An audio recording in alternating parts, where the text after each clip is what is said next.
কলেজের সুন্দরী ম্যাডামকে একা পেয়ে কলেজের ভিতরেই যেভাবে কাজ করল তার নিজের ছাত্র গল্পটি সম্পূর্ণ শুনলে আপনাদের পাইপ দিয়ে পানি চলে আসবে, আপনারা হাতের কাজ করতে বাধ্য হবেন, তাই হাতের কাজ করার আগে হাতের কাছে টিস্যু রাখুন। একটি ১৯ থেকে ২০ বছর বয়সী ছেলে কলেজের ক্লাসরুমে তার কলেজের সবচেয়ে সুন্দরী শিক্ষিকার সাথে সম্পর্ক গড়ে তুলছিল এবং সে এমনভাবে সম্পর্ক গড়ে তুলছিল যে তাদের দুজনের আওয়াজ রুমের বাইরে পর্যন্ত পৌঁছাচ্ছিল এবং ম্যাডামও তার পূর্ণ সহযোগিতা করছিলেন। সেই রুমের পাশের রুমে একটি ১৬ বছর বয়সী ছেলে বসেছিল এবং যখন তার কানে হালকা আওয়াজ পৌঁছাল সে সেই রুমের দিকে এগিয়ে গেল যেখানে ম্যাডাম এবং সেই ২০ বছর বয়সী ছাত্র ছিলেন। যেই ছেলেটি জানালা দিয়ে উকি দিয়ে দেখল তার চোখ ছানাবড়া হয়ে গেল। ভিতরে অঞ্জলি ম্যাডাম, যিনি কলেজের সবচেয়ে সুন্দরী ম্যাডাম ছিলেন, তিনি তারই ২০ বছর বয়সী ছাত্র রাজীবের সাথে অবৈধ সম্পর্ক গড়ে তুলছিলেন এবং তাদের শরীরে একটি কাপড়ও ছিল না। যখন এই ১৬ বছর বয়সী ছেলেটি এই দৃশ্য দেখে তার মনে এই দৃশ্যই ঘুরতে থাকে এবং সে অঞ্জলি ম্যাডামের জন্য তার মনে একই রকম চিন্তা নিয়ে আসে এবং ভাবতে শুরু করে যে যখন এই পঙ্কজ অঞ্জলি ম্যাডামের সাথে স্কুলের ক্লাসরুমে এমন করতে পারে তখন সে কেন পারবে না। তখন তার মাথায় একটি বিপজ্জনক পরিকল্পনা আসে যা শুনে আপনিও হতবাক হয়ে যাবেন যে মাত্র একটি ১৬ বছর বয়সী ছেলে কিভাবে তার থেকে বয়সে বড় শিক্ষিকার সাথে এমন করতে পারে। পুরো গল্পটি মনোযোগ দিয়ে দেখুন, আপনি এতে অনেক মজা পাবেন এবং শেষে একটি খুব ভালো শিক্ষাও পাবেন। বন্ধুরা, আপনারা আমার নিজের মানুষ, আমার দেশের মানুষ। আমার আপনাদের কাছে শুধু এই অনুরোধ যে যদি আপনি ভারত থেকে এই ভিডিওটি দেখছেন তাহলে দয়া করে কমেন্টে এখনই হ্যাঁ লিখে দিন এবং ভিডিওটি একটি লাইক করে চ্যানেলটি সাবস্ক্রাইব করুন। আমার প্রিয় হিন্দুস্তানি, দয়া করে আমার জন্য এইটুকু কাজ করে দিন। বন্ধুরা, অঞ্জলি ম্যাডাম তার কলেজের সবচেয়ে সুন্দরী শিক্ষিকাদের মধ্যে একজন ছিলেন এবং আজ ১২তম ক্লাসের ছাত্রদের ফেয়ারওয়েল পার্টি হচ্ছিল যেখানে সব ছেলেমেয়েরা সাজগোজ করে স্কুলে এসেছিল। অঞ্জলি ম্যাডামও বেশ সাজগোজ করে স্কুলে এসেছিলেন। তখন তারই ক্লাসের একটি ছাত্র, যার নাম রাজীব, সে ম্যাডামকে দেখে এবং যখন তাকে দেখে তার সৌন্দর্যে মুগ্ধ হয়ে যায় এবং তার মনে ভাবতে শুরু করে যে যদি ম্যাডামের সাথে তার কথা হয় এবং কোনোভাবে ম্যাডামের সাথে একবার রাতে ঘুমানোর সুযোগ পাওয়া যায় তাহলে জীবন একদম অন্যরকম হবে। রাজীবের মনে ম্যাডামের জন্য অনুভূতি এসে গিয়েছিল, কিন্তু ম্যাডাম এখনও পর্যন্ত এই বিষয়ে কিছুই জানতেন না। রাজীব ধীরে ধীরে ম্যাডামের সাথে কথা বলা শুরু করল। ম্যাডামও ছাত্র মনে করে তার সাথে ভালোভাবে কথা বলছিলেন। রাজীব বলল, ম্যাডাম, আজ ফেয়ারওয়েল এবং কয়েক দিনের মধ্যেই পরীক্ষা হয়ে যাবে এবং আমার বোর্ড পরীক্ষা দিতে বেশ ভয় লাগছে, কখনো এমন না হয় যে আমি ফেল হয়ে যাই। এই কথা শুনে অঞ্জলি বললেন, তুমি চিন্তা করো না, যদি তুমি চাও তাহলে তুমি আমার বাড়িতে এসে আমার কাছ থেকে টিউশন নিতে পারো। এতটুকু শুনেই রাজীবের খুশির সীমা থাকল না, সে ভিতরে ভিতরে ফুলে না উঠে পারছিল না, কারণ সে যা চাইছিল তা প্রথম ধাপেই পেয়ে গিয়েছিল। রাজীব তৎক্ষণাৎ জিজ্ঞাসা করল, ম্যাডাম, আমি কখন থেকে আপনার কাছ? তৎক্ষণাৎ রাজীব জিজ্ঞাসা করল, ম্যাডাম, বাড়িতে আপনাকে ছাড়া আর কেউ দেখা যাচ্ছে না? তখন অঞ্জলি ম্যাডাম বললেন, আমার বিয়ের ১ বছর আগে আমার স্বামীর একটি দুর্ঘটনায় মৃত্যু হয়েছিল। এরপর আমি আর বিয়ে করার কথা ভাবিনি, কারণ আমার বিয়ের কিছুদিন পর পর্যন্ত আমার বাবা মা বেঁচে ছিলেন। আর যখন রাজীবের মৃত্যু হয়েছিল তার কয়েকদিন পর আমার বাবা মাও মারা যান। আমি বাড়িতে একা আছি, আর এটা আমার বাবা মার বাড়ি, তাই আমি এখানে একা থাকি। কি? ম্যাডামের কথা শুনে রাজীবের মনে হলো তার পথ পরিষ্কার হয়ে গেছে। তখন সে বলল, ম্যাডাম, এত বড় বাড়িতে একা থাকতে আপনার ভয় লাগে না? অঞ্জলি বলল, বাচ্চা বেলা থেকে এই বাড়িতে থাকি, তাই অভ্যাস হয়ে গেছে। কিন্তু কখনো ভাবিনি যে একা থাকতে হবে। কি? তখন রাজীব তার সাথে আরও খোলামেলা হতে চেষ্টা করল এবং বলল, ম্যাডাম, স্বামী চলে যাওয়ার পর আপনার জীবন অনেক সংগ্রাম্য ছিল নিশ্চয়? তখন অঞ্জলি কেঁদে বলল, একা একজন নারীর সমাজে বেঁচে থাকা কত কঠিন তা শুধু আমি জানি। এখন রাজীব, যে ম্যাডামের জন্য তার মনে একটি ধারণা নিয়ে এসেছিল, সে ধীরে ধীরে ভালোবাসার দিকে এগোতে লাগল। রাজীবের অঞ্জলির প্রতি ভালোবাসা জন্মাতে শুরু করল, তার জীবনের অসম্পূর্ণতা এবং খালিত্বকে ভালোবাসতে শুরু করল। সে ম্যাডামের পাশে বসে তার সুখ দুঃখের কথা শেয়ার করতে লাগল এবং প্রতিদিন পড়তে যেতে লাগল। ধীরে ধীরে রাজীব একজন ছাত্র থেকে বন্ধু হয়ে গেল এবং এখন তাদের মধ্যে বন্ধুত্বপূর্ণ আলোচনা হতো। ধীরে ধীরে এই বন্ধুত্ব বাড়তে লাগল এবং একদিন এমন হল যে রাজীব অঞ্জলির হাত ধরে ফেল। এটা দেখে অঞ্জলি একটু চমকে উঠল, কিন্তু কিছু বলল না।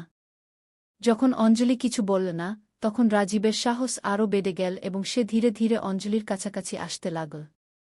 তখন অঞ্জলি তাকে থামিয়ে দিল, কিন্তু রাজীব তার কথা খারাপভাবে নিল না এবং চুপচাপ সেখান থেকে চলে গেল। সেই রাতে অঞ্জলিও বেশ অস্থির ছিল, সে বুঝতে পারছিল না যে রাজীব যা করতে চাইছে তাকে অনুমতি দেবে না কি না। পরের দিন যখন রাজীব আসল তখন সে কিছুটা বিচলিত ছিল।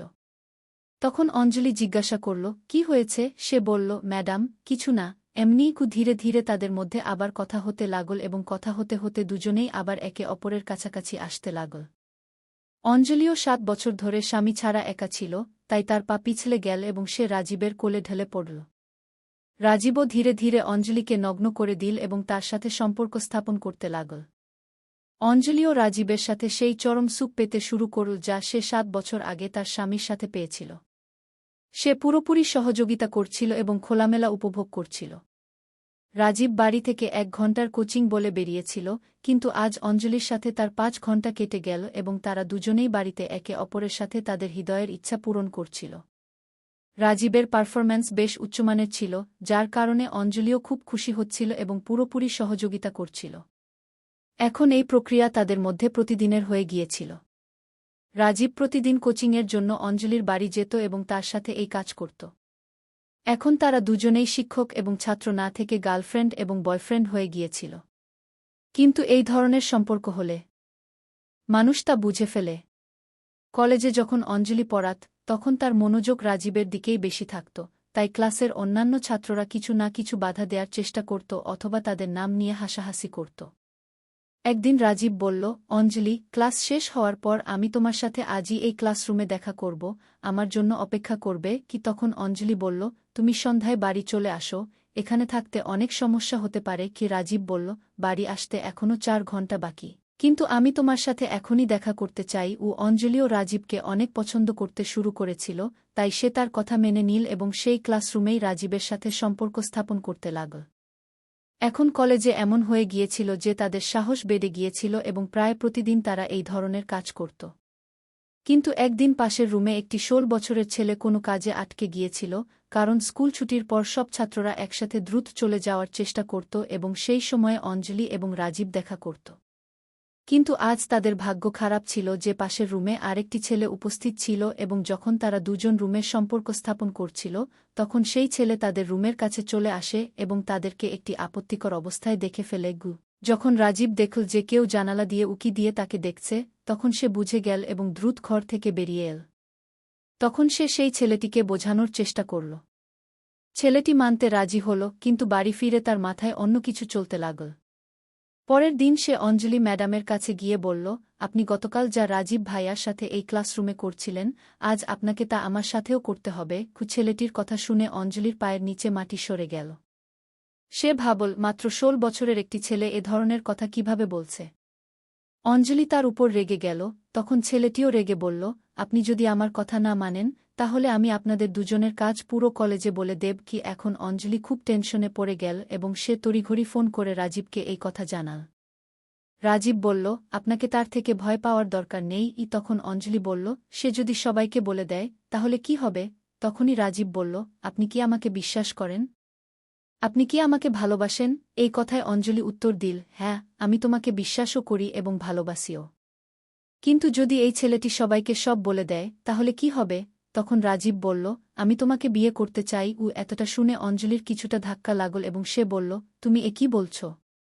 তুমি আমার থেকে প্রায় ১০ বছর ছোট, আর এসব সম্ভব নয় কি? তখন রাজীব বলল, আমি শুধু তোমার দেহকে ভালোবাসিনি, আমি তোমাকে সত্যিকারের ভালোবেসেছি।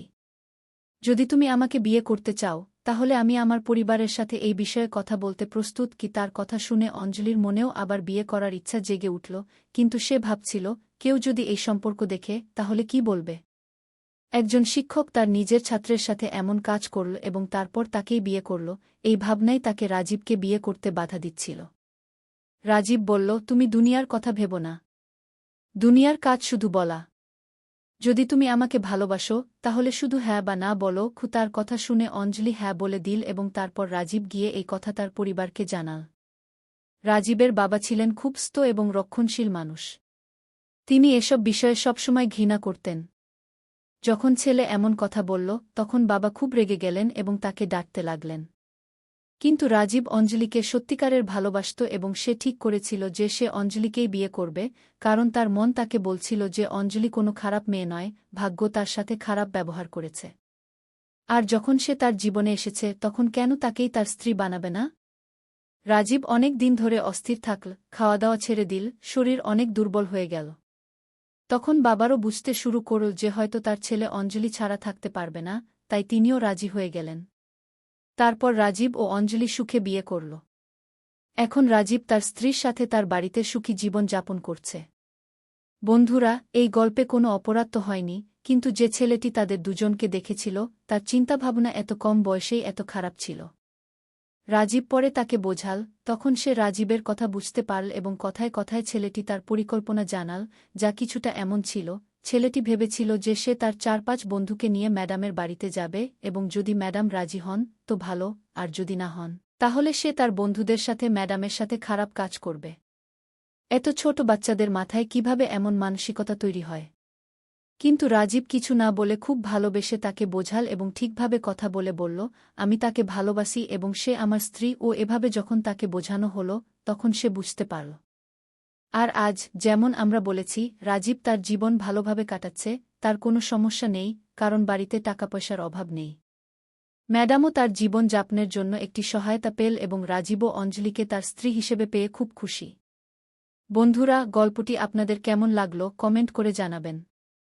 বন্ধুরা, এই গল্প শোনার উদ্দেশ্য কারও মনে আঘাত দেওয়া নয়, কারও অনুভূতিতে আঘাত দেওয়া নয়, কোনো ধরনের অনৈতিকতা বা অশ্লীলতাকে উৎসাহিত করা নয়। এই গল্পের উদ্দেশ্য সমাজে ঘটে যাওয়া এই ধরনের সমস্যা সম্পর্কে সচেতনতা তৈরি করা। এই গল্পের মাধ্যমে আমরা একটি শিক্ষামূলক বার্তা দিতে চাই যে সমাজে এই ধরনের সমস্যাও অনেক জায়গায় এই পরিস্থিতির মাধ্যমে সাধারণ মানুষকে বোঝানোর চেষ্টা করা হচ্ছে যাতে তারা তাদের চিন্তাভাবনা বিকশিত করতে পারে। এটি ছিল মূল উদ্দেশ্য। আমরা একই ধরনের অন্য কোনো নতুন গল্পে আবার দেখা হবে, ততক্ষণ পর্যন্ত ধন্যবাদ।